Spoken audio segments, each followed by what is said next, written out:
Hello, welcome back to 1874. No idea what's going on. Just decided to jump on live because everything seems to be happening all at once. It is, of course, match day. So obviously I'll be going to Villa Park very, very soon, as I'm sure many of you that are watching now or going to watch will also be doing. So there's a game taking place.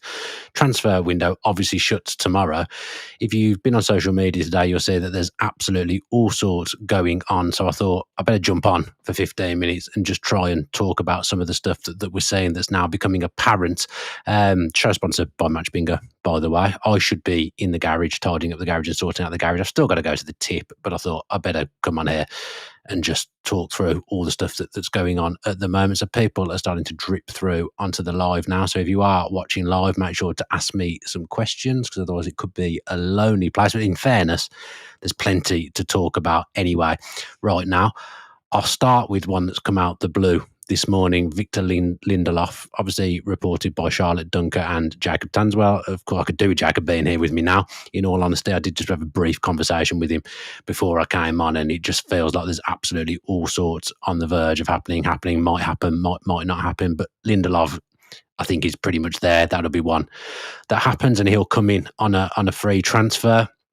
I get that it's pretty underwhelming. I get that in some regards it is a bit reminiscent of panic signings that we've done under previous regimes. So I do understand the kind of general reaction on social media to that. But in the financial situation we're in, the rules, the way they are, the financial rules, I think it could be worse. You know, he's got Premier League experience, he's got European experience. I do think, yes, he's been part of Manchester United being bad for a number of years, but that won't be down to him. There's been spells when they've actually been okay, and he's been a mainstay in that side. He isn't going to be first choice. Age profile is obviously not brilliant. I think Lindelof is 30, but for where we're at and the fact that we need a player in that position, and if we're going to be putting funds elsewhere in other positions, we can't ignore right centre-back, or Emery doesn't think that we can ignore right centre-back, then it's okay, isn't it? Lindelof, like I say, he ticks some boxes. He doesn't tick the exciting boxes that fans want, but it's okay. He'll be on a relatively low wage, all things considered as well. I'd imagine it'll be a short-term deal. It's a free transfer, so there's no transfer fee involved. It's fine. It's okay. In a way, you know, I look at that signing and look at what we did in January with Dizazi, who cost £9 million, I think, all in to get that loan done for 6 months. It's kind of a much lower price point than what Dizazi cost to have on loan for 6 months. He becomes our player. There's had other clubs interested in him who aren't joke clubs, so it's okay. But I do get that there's not going to be a brilliant reaction right now, because people want more. People want excitement. We might get that in the next 24 to 36 hours. We might get that excitement from some of the signings or signing that we bring in. It is a bit desperate, isn't it? Someone, Muzzarel Music says, let Longley Mark 2. A little bit, but the financial implications are nowhere near as bad. Longley was on a huge wage when he came into Villa, and Villa had to pay, I think, almost all. I think it was all of that the Villa had to pay towards him when they got him in, and it was because of injury. They've waited till the end of the window. They've not got a right centre-back in, so they're pulling in someone on a free transfer who ticks some boxes, as I say. So it's okay. It's all right. Some players don't do well in one setup, come into another setup and are good. I think Lindelof can probably play right back and left back at an absolute push as well. I get 97 Devi's just said here, having to scrape under the barrel, desperate. It's going to look like that to an extent. It is that, but I do think Lindelof is okay, and I would never go and hammer a player before he's pulled on an Aston Villa shirt. I'm not going to do that. He'll play games in Europe, I suspect. If Conte's fit, he isn't going to play in the Premier League. He's just going to be an experienced backup. Age profile wise, it adds to the average age of the squad. It's not brilliant from that regard. It doesn't feel like at the moment Villa are looking to the future. A lot of the players that we've got are in and around the same age bracket. So Stato says here, only Yuri Tillemans, 89 games, has more experience in European competition for Aston Villa than Victor Lindelof has of 62 games in the current squad. Like I say, it ticks some boxes. So there'll be a meltdown. There'll be an overreaction, but it's fine. It's okay. Moving on from Lindelof, Emiliano Martinez, doing my head in, all this now. Obviously, it's cropped back up this morning with Romano. My opinion will be that Romano tweeting is being influenced from Emmy's camp. My opinion is, this is purely opinion based from me, I don't think we'll see him today. I don't think he'll be I don't think he'll play in the game today. I think it will be Bizot in goal. That's my opinion. I'm annoyed with the situation. It's got down to the kind of end of the window and it's kind of reared its ugly head again. If a player wants to leave, which I think Emiliano Martinez clearly does want to leave, Aston Villa, there has to be offers there for the player. There hasn't been that. So why you're agitating so strongly and pushing so strongly, I'm not sure. It's the day of a game as well, which isn't great. The window shutting tomorrow is absolutely stupid. The window should shut before the season starts. It's absolutely ludicrous. This has been the most infuriating, annoying transfer window I've ever known as a Villa fan and as a football fan as well. I think people have their own agendas when there's tweets going out. Aside from a few, I do think there's an agenda to the Romano tweet, and I do think there's an influence from Martinez's camp as well. Villa will not sell Emiliano Martinez unless they get another goalkeeper in. It won't happen. They would not do that. So that wouldn't be something to worry about, in my opinion. Diego Costa is now being linked. Obviously, a brilliant goalkeeper. Portugal's number one, a big part of them winning the Nations League. Recently was a hero in those games. From what I remember, a younger goalkeeper, potentially world-class goalkeeper, not proven at the highest level. I think there's something in that, but I'm not sure how easy it would be to get that deal done. If Villa sold Martinez, they would spend money on a goalkeeper. They'd have to, because also they'd be able to have that headroom that I've spoken about previously as well, in that they've lost the highest earner. If Martinez goes, I'm still not sure he's going to go. I think he wants to go. They're two different things, but the time is running out for these big deals to be done. He changed agent.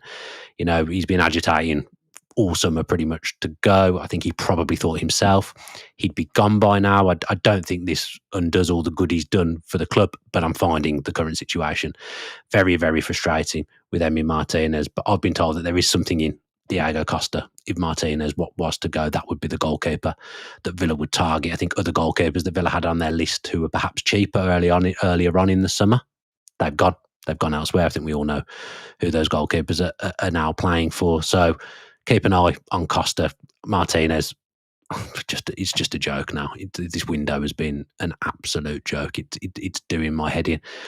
Paqueta obviously came yesterday as well. I've spoke to Jacob about that. He's reported it yesterday. Villa definitely interested in him. A complicated deal to get done because of the finances. West Ham, rightly so, at this point, do not want to sell another one of their best players, but if Villa made an offer that ticked the West Ham boxes, that of course they'd do it. It's the same with any football club, with any player. Whether Villa can do that remains to be seen. I think Villa are still waiting on other outgoings as well as to how much headroom they've got and what kind of moves that they can make at this stage. This is why they've kept the powder dry. This is why they've left it till the last minute. But Charlotte Dunker's tweet, I think, was quite telling, that I don't think it was expected that Villa would be as busy as perhaps they're going to be in this final 24 to 36 hours. And it's just not, I always think if you're a club that's kind of, I don't mean heading in the right direction, because Villa obviously have had a brilliant 3-4 years and have been heading in the right direction. This summer's been difficult for so many reasons, for so many people involved in the football club. But my opinion would be, and I'm not blaming the people at the club for this because the rules absolutely kill us, but what we're seeing and hearing right now around Villa and transfers, it's not what you want to be seeing as a fan, because it feels scattergun. It feels like it's absolute panic stations out there. Jacob came on the other day and pretty much alluded to the fact that it is panic stations out there right now for Villa. There's lots of questions being asked. Villa probably don't have concrete targets. They're probably reacting to things as they happen. You'd rather be settled where you identify a player, you try and sign that player, you get that player, you don't get that player, you move on to the next target. It feels more organised. It doesn't feel organised at the moment, but I caveat that by saying I don't think that's just down to the people at the club. I think it's the rules have killed us the way it is, and we have been waiting to the last minute because of that headroom. I keep using the term headroom because I think that's pretty much on the money, that Villa would love to act knowing what the maximum headroom was. I think if they knew that where they're at now was the maximum headroom, you'd have seen players already, but they don't know who's going to be in, who's going to be out, and there's all these situations rumbling on behind the scenes. Players agitating as we've seen this morning. It's just an absolute joke. I agree with Chris Thayer there. I can stomach it if Martinez goes to United on the proviso we get Costa. I think that's where I'd be at with it as well. Costa's a younger goalkeeper. He's a very good goalkeeper already who's going to get even better. He's Portugal's number one. He's played in the Champions League. He's played in Europe, played at a high level. But, the danger is you sell Martinez and then something happens with that deal. It doesn't happen. The goalpost move last minute, and then you either end up having to overspend or you end up losing the goalkeeper completely. I don't know. Fees for Martinez, there's nothing out there with regards fees.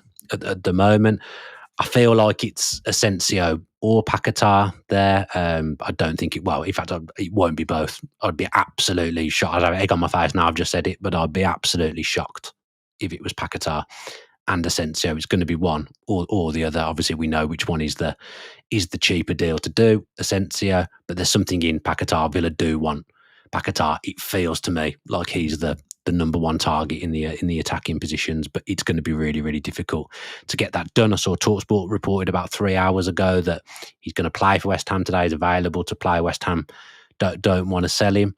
I think if we get Asensio, it means that Paqueta isn't happening. And as I say, I don't think it'll be both anyway.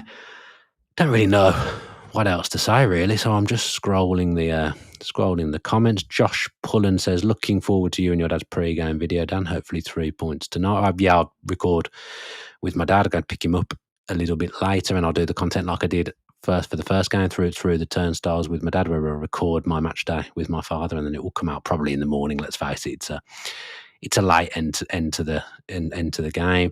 Mark Brannigan says, if players had left early as club planned, we'd have been a bit more organised buying wise. We've been left in the muck by late departures, SCR rules. There's so many factors, and I know Jacob's planning kind of a big article on Tuesday, so I don't want to spoil that too much because it's been a nightmare behind the scenes. But a lot will come out of how this window's been for Villa on Tuesday with Jacob's big read on the Athletic. So watch out for that.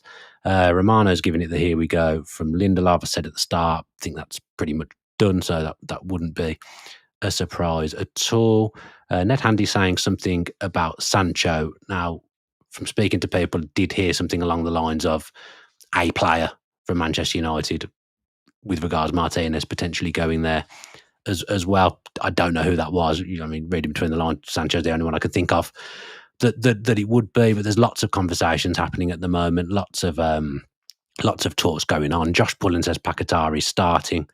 So if he's starting, then I'm going to say that deal's going to look pretty unlikely in my eyes. Could be wrong, but if he's playing for West Ham today, I don't see that he's going to be rocking up at Villa Park tomorrow. I also feel there's an element of Paqueta. He feels like he owes West Ham after what happened with all the betting stuff and the way they stood by him. So, I wouldn't rule it out, but I think if he's playing for West Ham, I think that's a telltale sign.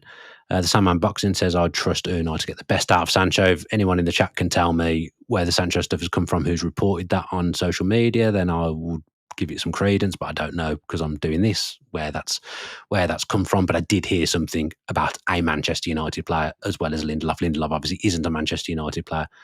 I don't know who that player was. Luke Neal says not going to be happy with Emmy if he doesn't play tonight and then ends up staying. As I say, it's just my opinion. I don't think he'll play tonight. It's just a gut feeling that I've got. I've just knocked my camera, which is absolutely perfect.